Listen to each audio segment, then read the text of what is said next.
Just on a quick speed shot, back working on the 40 Mercury. I'm going to try to get these shocks installed, probably set up the pinion angle, maybe a couple other things on the rear suspension, and whatever else we got going on, it's happening right now. I'm a professional, don't try this at home.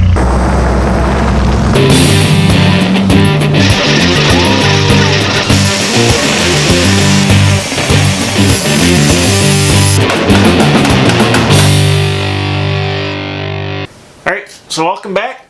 Make sure you subscribe, tell your friend, let's grow the channel.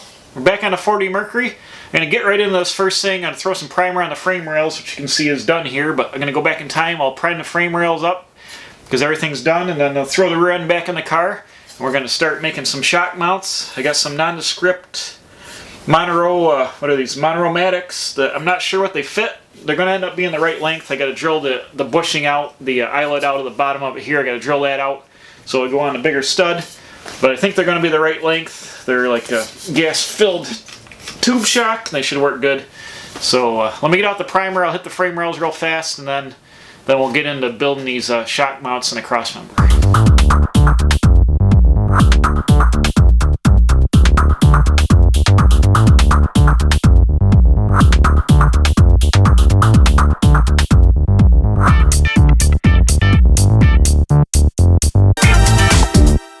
Alright, bam, there we go. Got a couple coats of primer on here drying up nice. Hit all the spots I needed to hit for now.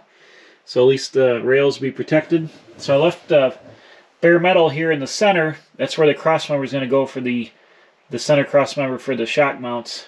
So I didn't hit that, but everything else is good. I can get the rear end, put the leaf strings bolted back in temporarily and get the rear end swung back up under here, and then we can build this cross member here. So I think we'll work on doing that here. Well, I wanted to use these Speedway shocks, but they're just not going to be tall enough. They're about 15 inches all the way extended, so they're about like 11 and a half or something mid-travel, and they're just too short for here. I'd have to mount them straight up and down to mount them to the shock mount to the frame, but I want to run my exhaust system through here. I really need the shocks in at an angle, so I'm going to save those for another project. Like I said in the beginning of the video, I've got these Monroe-matic gas shocks. I think they're for 67 to 72 Chevy pickups. I can't remember. I bought a whole bunch of them at a swap meet, like in a box lot, for like a couple bucks a piece. But they're, I think, 22 inches extended all the way. And if you take it down to 18, it's about mid-travel, which works out good. This one's like all the way out, but it works out good here. I'm going to end up putting a cross member in here. So I think we're going to use these. And they should ride good on the car, and plus it gets me the angle laid over here. I need to get the exhaust system to come through here and come out the back of the car. So I've already started figuring things out. I got that laid over here. I'm going to build a cross member out of this 1.5 inches, or what is this? I think it's 1.25 inches square too, but it's heavy wall. I got a hole in it here I got to weld up. But it's going to span the frame rail, bam, like that. So I'm going to get the other bushing drilled out of this. I tried to press the steel bushing out and it won't press out. It's like super tight in the rubber, so I can like hog it out with a drill bit, which is not the best setup, but I end up getting it out of there. So I'll hang both the shocks on, just kind of get them measured right up where they got to be. I'm going to tape them mid-travel so I know the exact height where they got to be here set up, and then we can start making the cross member.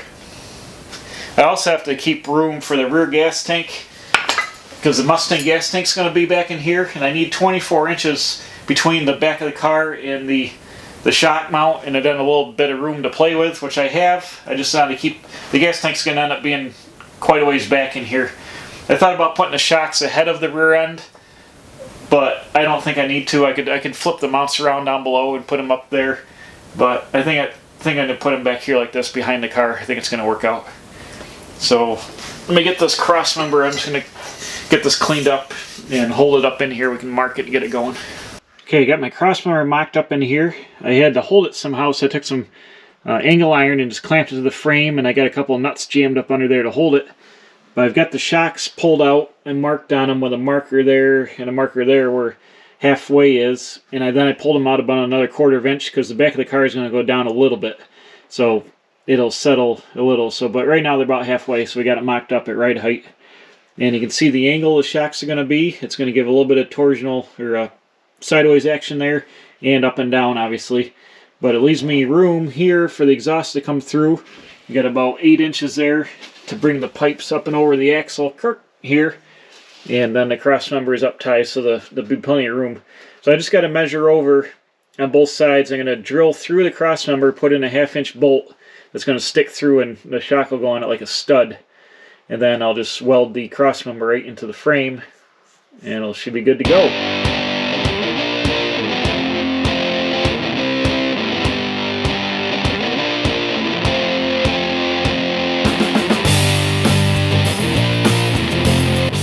Okay, I got it tacked in there. I got the bolts tacked in. Let's go ahead and take a look.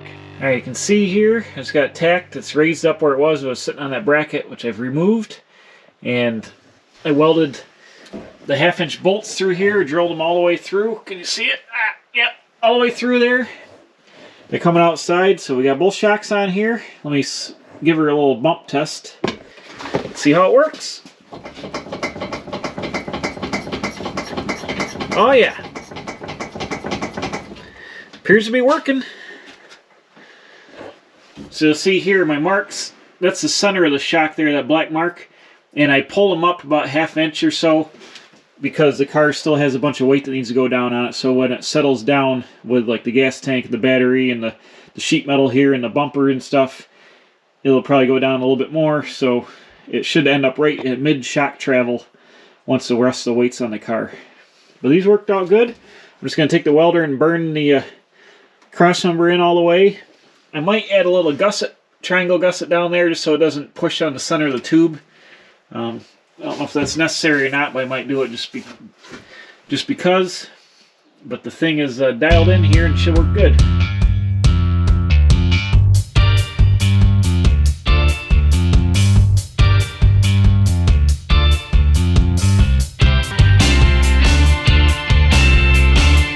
Okay, we're going to start setting up the pinion angle now. I pulled the drive shaft out here, and you can see way up there the tail shaft of the transmission. Now I used my magnetic protractor, and I found the transmission has a 3-degree down angle to it. I climb under there, but it's so tight I can't barely move, but I figured it out. It's 3 degrees looking down. So now that I've got that, that's the angle of the transmission. We got to come up here and reset the angle of the rear end and make them equal and opposite parallel angles. So let me draw a little sketch. I'll show you what I mean. Okay, so we got the transmission here looking down the tail shaft. We got the rear end housing here. It's got to look up. So this transmission's looking down, the rear end's got to look up. These two dotted lines are parallel angles. So right now this is 3 degrees down the tail shaft here. So I need the transmission to be 3 degrees up. And then they'll be equal and opposite parallel lines there. Currently the rear end is looking down. I think it's down about 3 or 4 degrees. So it's going to have to rotate up about 6 to 7 degrees to be on parallel. Let's climb under there with a protractor. We'll get a look at the rear end. Now it's important to do this. The car's got to be at ride height, which it's doing. It's sitting down on the ground with the front tires and the rear end's on the ground. It's at ride height now, so I can figure out the angles with the ride height, and that'll tell me how much I got to rotate the rear end up. And then, once I do that, then everything will be okay. I got the drive shaft out of the car. It's about 1.5 inches too long. It's going to have to be shortened down here. I'm going to have to take it to a drive shaft shop. They're going to cut this weld. They'll pull the rear yoke out. They'll take 1.5 inches out of here on the tube, and they'll re-weld it and rebalance it. This drive shaft was painted at where it was made. They just painted it right on top of the steel, so the steel's coming off, or the paint's coming off. It chips off real easy. So I'm stripping it with like a razor blade. I can get the whole tube of the bare metal, take it to the shop and have them do it, then I'll repaint it. Okay, so I got the rear end here. I've got the yoke parallel, or I got the flush face of the yoke here, so we can put the protractor on it. This is just a magnetic, little simple protractor. They may have these in digital. I don't have a digital one, so I got to use it the old school way. But let me get over here, see if I can see it. 86 degrees, so it's 4 degrees to 90. And then I've got to go up to 3 to 87 this way. So I've got to roll the rear end up 7 degrees to make the proper angle here. So let's see what 7 degrees looks like on this bottom yoke. Come on.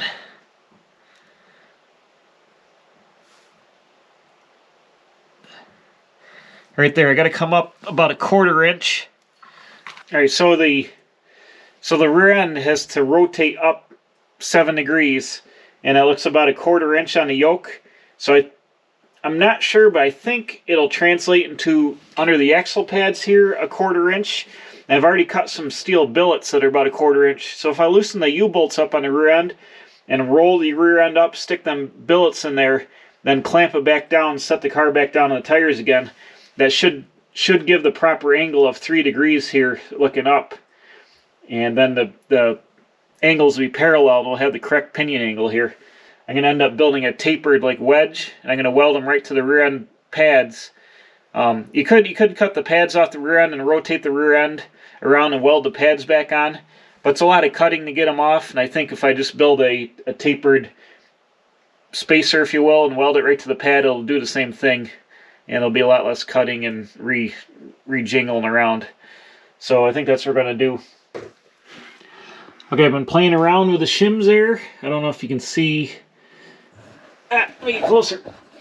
I'm up to 89 degrees there, so I just got 2 degrees to go. Over here on the axle, I jammed a 7/16 nut under there, and that's what's propping it up now. I've got the pad at an angle, and these are my steel billets I'm going to make the wedges out of.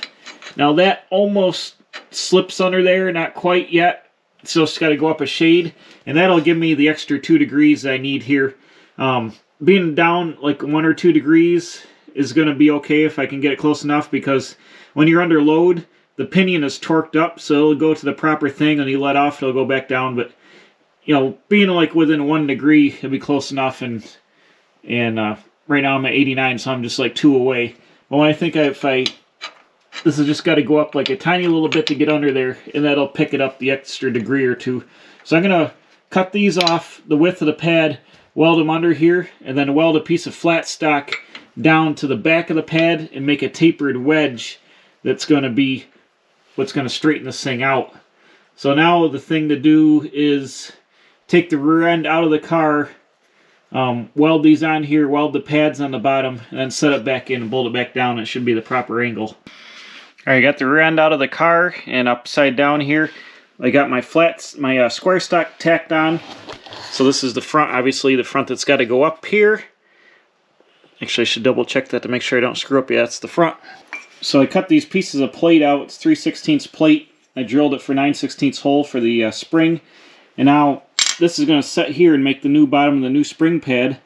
And the only thing I need to do is look down through there. You see the hole, the center hole.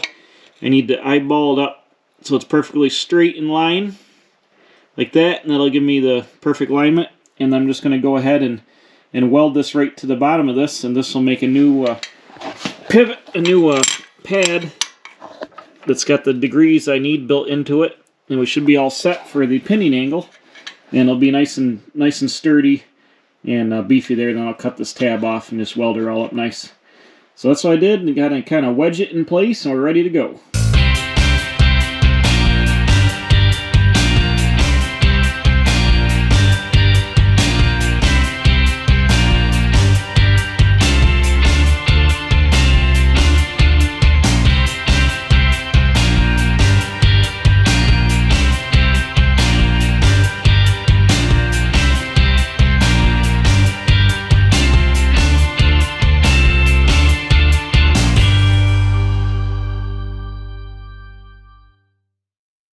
Alright, bam, I got the wedges all ground down and welded on. To beef up the center, I welded in a piece of bar stock in the center and beefed it up so the thing can't squish down. But they're both ready to go. They're going to be plenty strong enough for this car. And they're welded up on. Center holes look good. So I'm going to probably call it quits for tonight. I'm going to flip this over so it doesn't run oil out of the vent. And tomorrow we'll slap it back in the car, and then the pinion angle should be fixed and ready to go. Alright, got the rear end bolted back in. The pads work great. Protractor says we're 3 degrees, 2.5, 3 degrees up. So it's got the proper inclination now for the drive shaft. That came out good. You can see in here the, where is it? It worked out fine just there. It's going to work good. I still got plenty of threads on my U-bolts down here. So everything clamped up nice. So that took care of that. So I'm going to go ahead and get the wheels, put the wheels back on, set the car back down on the suspension. And then I think I'm going to prepare for next time. I think we're going to start putting the sheet metal back together, like the wheel tubs and all that, start working on that. And then do some body mounts, get all the bracing cut out of the car, and be able to set the thing up for final sheet metal and gas tank and all that stuff. But good progress right now on the rear suspension. Got the pinion angle straightened out. That was I wasn't sure how exactly I was going to do that, but I think welding those angled shims right onto the bottom of the axle pads was the easiest way to do it. The least amount of cutting and stuff. And it's going to be fine on there. They're way more than heavy duty enough to hang up to the stress of everything. So the axle's ready to go. The only thing I got to do with it now is take it back out eventually, clean it all up, put the new brakes and seals on it and stuff. But it should be lined up good. Got the shock mount built. That was a good step. So now I got the shocks dialed in. All that can be primed up here, and the frame rails are pretty much done, except for rear bumper mounts, which I'll get to later. But they can eventually start getting some yellow paint thrown on them as we work the floor on the way out. But like I said there before, we're going to start working on putting the sheet metal back together. I think I'm going to take this 3/4 inch and frame a framework up and over the frame and use that kind of originally how it was laid out to tie the floor in.